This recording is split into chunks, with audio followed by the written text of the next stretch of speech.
The girl stood in the center of the dust-choked main street of Redemption Gulch as if she'd been left there by a tide that had no intention of returning.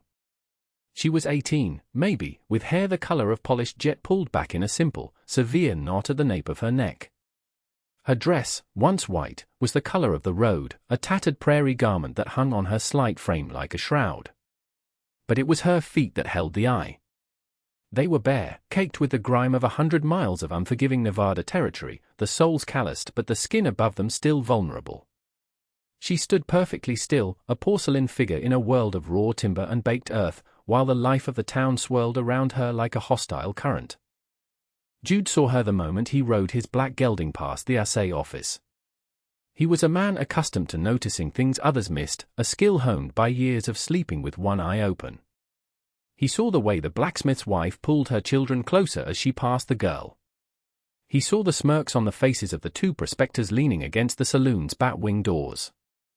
He saw the calculated indifference of the respectable folk, who looked straight through her as if she were a ghost. Jude had seen that look before, in towns from the Rockies to the Sierra Madre. It was the look reserved for those who did not belong, for those whose very existence was an inconvenience. He reined his horse to a slow walk, the creak of his saddle leather a low groan in the summer heat. His own presence drew stares, but they were of a different kind. His plain, dark clothes, the low-slung holster tied to his thigh, and the quiet, watchful set of his jaw marked him as a man to be left alone. He was a gunslinger, a drifter, a piece of the landscape as harsh and lonely as the desert itself. But as he watched the girl, a stillness in his own chest mirrored hers. The trouble started, as it often did, over nothing. A portly man with a sweat-stained collar and an air of self-importance stepped out of the general store. This was Mr. Abernathy, a man who measured his worth in barrels of flour and bolts of calico. He saw the Chinese girl standing near his storefront and his face, already florid from the heat, darkened to a dull brick red. "You there," he barked, his voice carrying across the street. "Get away from my door. You're scaring off the customers." The girl, Leanne, did not flinch, but a subtle tension tightened her shoulders. She turned her head slowly, her dark eyes meeting his. She said nothing. Her silence seemed to infuriate Abernathy more than any argument could have. "Are you deaf, girl?" I said, "Move along.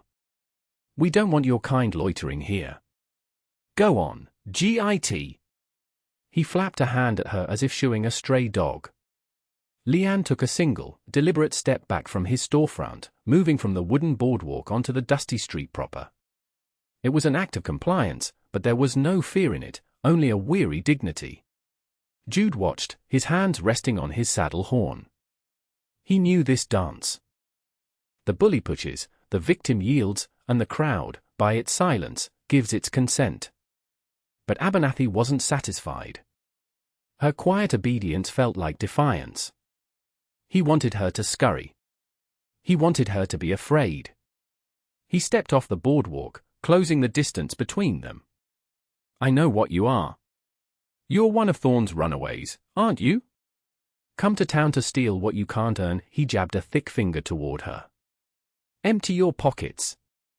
"I have no pockets," Leanne said, her voice soft but clear, carrying a faint, musical cadence that was utterly alien in the guttural landscape of Redemption Gulch. "Liar," Abernathy spat. He lunged, his hand grabbing for the thin fabric of her dress at her shoulder. It was then that Jude acted. He didn't shout. He didn't draw his weapon. He simply swung his leg over his saddle and dropped to the ground. The sound his boots made hitting the hard-packed earth was solid, final. He landed with the coiled quiet of a predator, and every eye on the street swiveled from the girl to him. He took 3 slow steps forward, his horse trailing behind him like a shadow. Abernathy froze, his hand still clamped on Leanne's dress.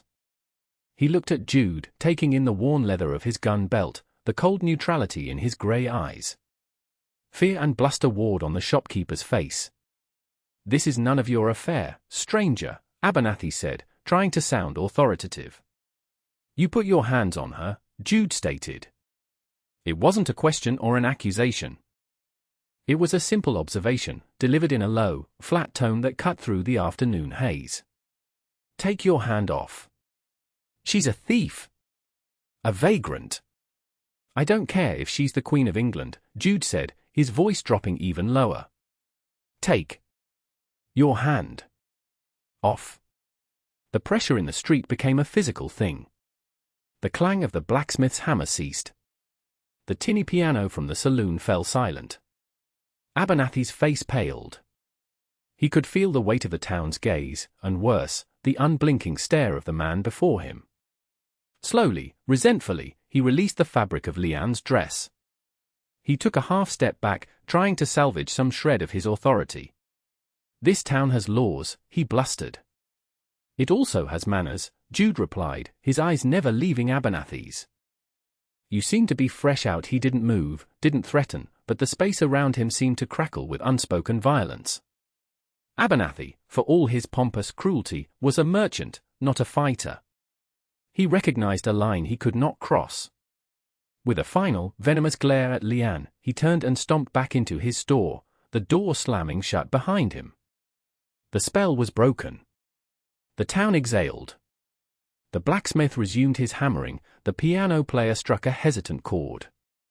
The moment had passed. Jude turned his attention to the girl. She hadn't moved. She was staring at the ground, her arms wrapped around herself. He had saved her from one man's petty cruelty, but in doing so, he had just made her a target for every other man in town who now saw her as his possession. He took a step toward her, his intentions unformed. He just knew he couldn't leave her standing in the middle of the road. He reached out a hand, meaning only to guide her to the relative safety of the boardwalk. She flinched back as if his hand were a hot iron. Her head snapped up, her eyes wide with a fear deeper than anything Abernathy had inspired. No, she whispered, the word barely audible. I'm filthy. Don't touch me. The entire street, or what was left of its audience, heard her. They saw the gunslinger, the hard man, extend a hand in something like kindness.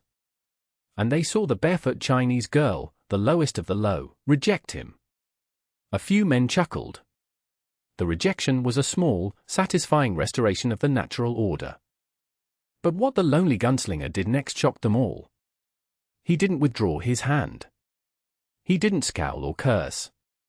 He simply held it there, steady and open, palm up. He looked at her, and his gaze was not one of pity or anger, but of simple, unwavering patience. Dirt washes off, Jude said, his voice for her ears only. Meanness doesn't. He held her gaze, and for a long moment, the world shrank to the space between them. He was offering her a choice, not a command. He was offering respect, a currency she hadn't seen in a very long time. Hesitantly, as if she didn't quite trust her own judgment, Leanne lifted her hand and placed it in his. His fingers were calloused and warm. He didn't pull her or drag her. He simply closed his hand around hers and stood with her, a silent declaration to the entire town that she was not alone.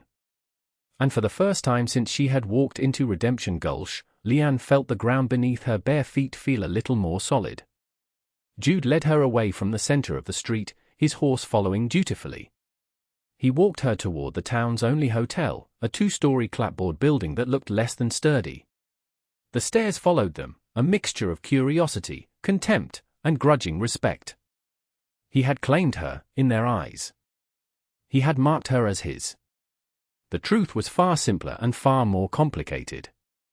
He had seen a person in need of a steady hand and offered his own. He didn't know what came next. He just knew he couldn't have ridden away. Inside the hotel lobby, the clerk, a man with a thin mustache and thinner patience, looked from Jude to Leanne and back again. His mouth opened to object, but Jude placed a silver dollar on the counter before a word could be spoken. The coin spun, flashed, and settled with a heavy finality. A room for the lady, Jude said. And a bath. And a decent meal sent up. The clerk's eyes flickered to Leanne's bare, dirty feet. Sir, we have a certain standard. Jude's gaze hardened. He didn't raise his voice. He didn't have to. Her money's as good as any other. And if it's not, mine is. He pushed another silver dollar across the counter.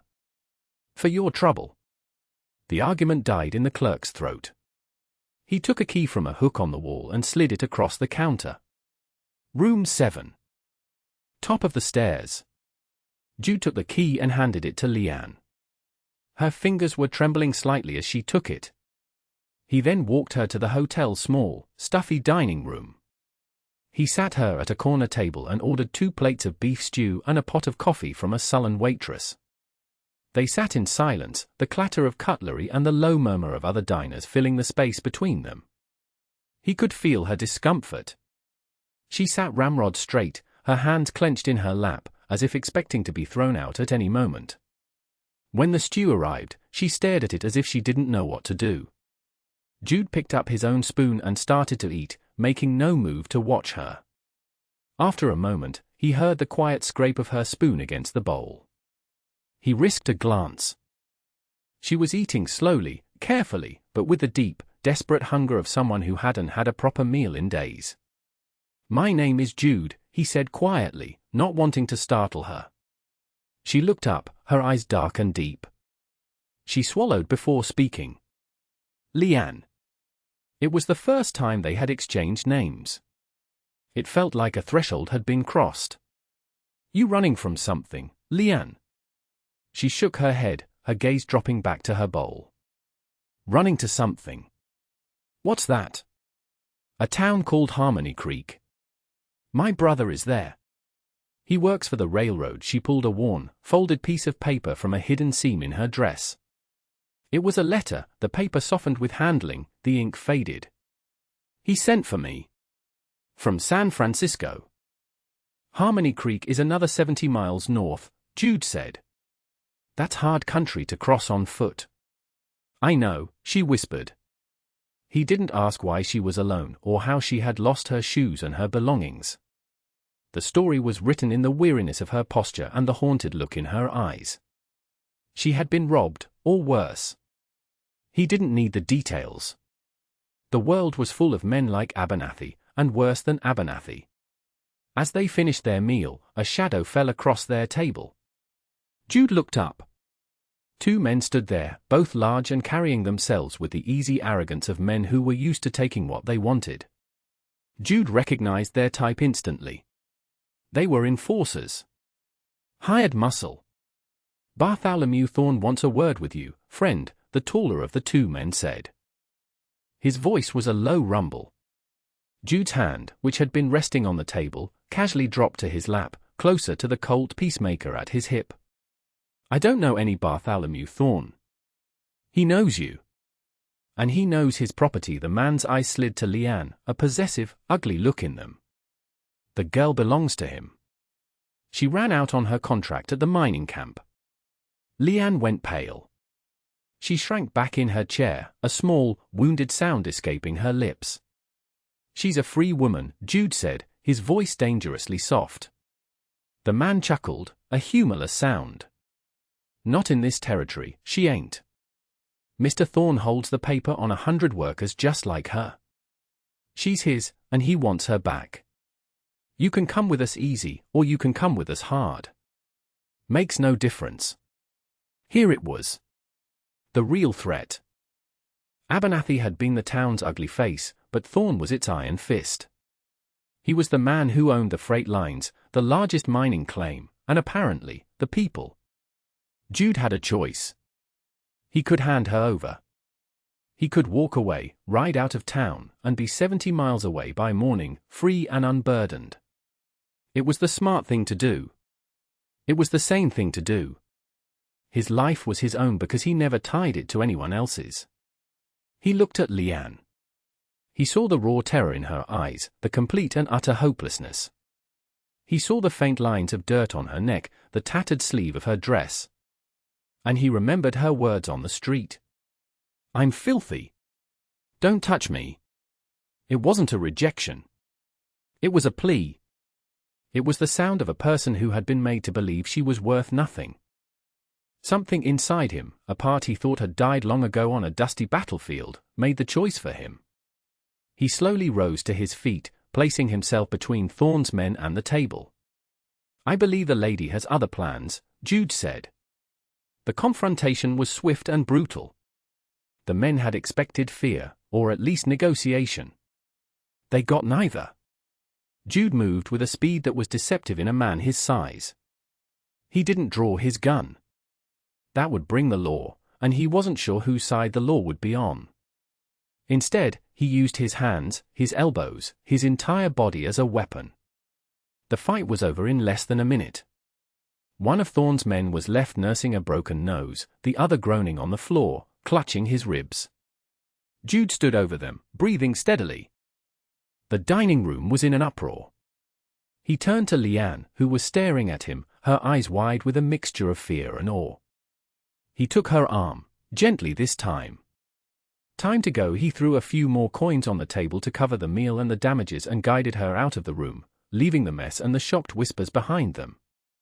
He took her up the stairs to her room, unlocked the door, and pushed her gently inside. "Stay here. Lock the door. Don't open it for anyone but me," he commanded. He turned to leave, but her small hand shot out and grabbed his sleeve. "Where are you going?" she asked, her voice trembling. "To see a man named Thorne," Jude said. "It seems he and I need to have a discussion about the meaning of property." He gently disengaged her hand from his sleeve and closed the door, hearing the bolt slide home behind him. He knew this was a fool's errand. A man like Thorne didn't listen to reason. He understood only power and violence. Jude was walking into the lion's den, but for the first time in a long time, he felt like he was walking in the right direction. 3 months later, the dust in Redemption Gulch was the same, but the town felt different. The autumn air had a crisp edge to it, and the sun's heat had lost its oppressive bite. Leanne walked down the main street, no longer barefoot. She wore sturdy leather shoes and a simple but clean dress of blue calico. She was on her way from the general store, a small basket of goods in her hand. Mr. Abernathy, standing in his doorway, gave her a curt, almost respectful nod as she passed. He had learned his lesson. She wasn't working for the railroad. Harmony Creek, it turned out, had been a false hope. Her brother had moved on months before her letter even reached him. But she had found work. The town's doctor, a weary but kind man named Alastair Finch, had taken her on as an assistant. She cleaned his small infirmary, washed bandages, and helped mix herbal remedies. Her hands, he'd remarked, were steady and gentle. She had a small, clean room above the infirmary, and for the first time in her life, she had money that was her own. Bartholomew Thorne was gone. Jude had not killed him. He had done something far more effective. He had discovered that Thorne's labor contracts were fraudulent, and that he had been systematically cheating the territorial government on his mining claims. A quiet conversation with a visiting U.S. Marshal, backed by proof Jude had acquired through means he never explained, was all it took. Thorne had disappeared overnight, his empire crumbling into dust. Jude was still in town. He hadn't ridden on. The day after his confrontation with Thorne's men, the stagecoach line had offered him a job riding shotgun on the payroll run. It was dangerous work, but it was honest. He was no longer just a drifter, he was a guardian. The town that had once eyed him with fear now saw him as a protector.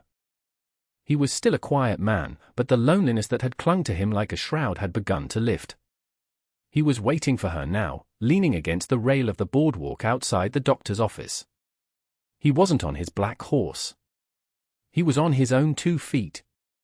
He watched her approach, a small, almost imperceptible smile touching his lips. She smiled back, a genuine, radiant smile that transformed her face. When she reached him, he straightened up. They stood for a moment in comfortable silence, the life of the town moving around them. It was not a welcoming place, not yet, but it was no longer hostile. They had carved out a small space for themselves, earned through quiet dignity and unwavering resolve. Jude reached out and took the basket from her. Their fingers brushed. Neither of them flinched. He then held out his other hand, palm up, just as he had done that first day in the middle of the street. Leanne looked at his hand, then up at his face. She saw the steadfastness in his grey eyes, the quiet promise of a man who did what he said he would do. She remembered the shame that had burned in her, the feeling of being untouchable. That feeling was gone, washed away not by soap and water, but by respect. Slowly, she placed her hand in his. His fingers closed around hers, warm and strong. They started walking together down the street, not as a gunslinger and his ward, but as a man and a woman. Some folks see a stranger and see a threat.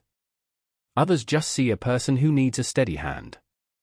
And sometimes, that was all the difference in the world. And that brings us to the end of this one. If you stayed with me all the way through, thank you. Stories like this one only get told because folks like you sit down and listen. If you liked what you heard, go ahead and hit that like button. And if you want more stories from the old frontier, subscribe so you don't miss the next one. Until then, take care of yourself, and thanks again for being here.